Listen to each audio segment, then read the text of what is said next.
మరి మకర రాశి వారి విషయానికి వచ్చినట్లయితే వారికి ఎలా ఉందండి ఈరోజు? మకర రాశి వాళ్ళకి ఉత్తరాషాఢ శ్రవణం ధనిష్ట. ఈ మకర రాశి వాళ్ళకి వృత్తిపరమైన విషయాలు చాలా విజయవంతంగా ఉంటాయి. శ్రమతో కూడిన బాధ్యతలు, గౌరవం పెరుగుతుంది. వృత్తి ప్రదేశంలో నూతన మార్పులకు అవకాశం ఉంది. జీవిత భాగస్వామితో కలిసి నూతన వృత్తుల యొక్క మార్పు కొరకు సంప్రదింపులు చేయడానికి ఆస్కారం అనేది ఉంది. ఒక పక్కన గృహ వాతావరణ విషయంలో కూడా కీలకమైన నిర్ణయాలు తీసుకోవడానికి ఆస్కారం కనబడుతుంది. కుంభరాశి.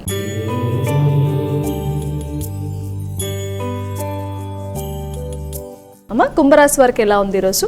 కుంభరాశిలోకి వచ్చే నక్షత్రాలను ప్రధానంగా తీసుకున్నట్లయితే మనకి ఈ యొక్క ధనిష్ట, శతభిషం, పూర్వభద్ర 3 పాదాలు.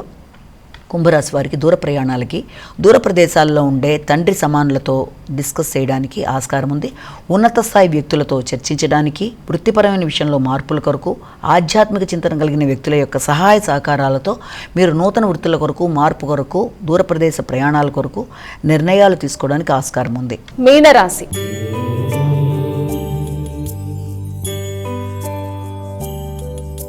చివరి రాశి అయినటువంటి మీనరాశి వారికి ఎలా ఉందండి? మీనరాశిలోకి వచ్చిన నక్షత్రాలు తీసుకుంటే పూర్వభద్ర 4 పాదం, ఉత్తరభద్ర 4 పాదాలు, రేవతి 4 పాదాలు. ఈ యొక్క మీనరాశి వాళ్ళకి ఈ రోజున ఆర్థిక విషయాల కన్నా ఆరోగ్య సంబంధమైన విషయాల మీద ఎక్కువ దృష్టి సారించాలి.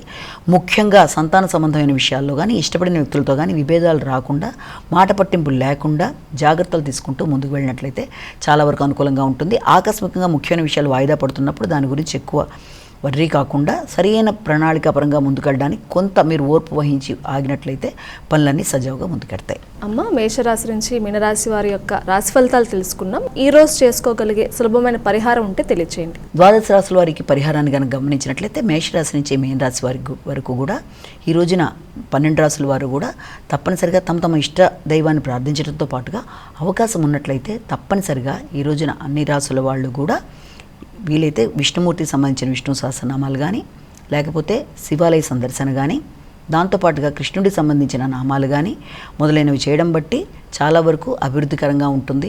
ఒకవేళ మీ యొక్క వ్యక్తిగత దైవాన్ని ప్రార్థించుకుంటూ రోజుని ప్రారంభించినా, దాన్నే మీరు కంటిన్యూ చేసినా, ఏది చేసినా భక్తి, శ్రద్ధ, ఆధ్యాత్మిక చింతన, భగవంతుడి మీద గురి మొదలైనవన్నీ ఏర్పరచుకుంటూ మీరు చేసుకోగలిగినా, వినగలిగినా అది మంచి ఫలితాలను ఇవ్వడానికి ఆస్కారం అనేది మీకు అందుబాటులో ఏది ఉంటే ఆ విధంగా మీరు చేసుకుంటూ ముందుకు వెళ్ళినట్లయితే అనుకూలతలు అనేవి ప్రాప్తిస్తాయి.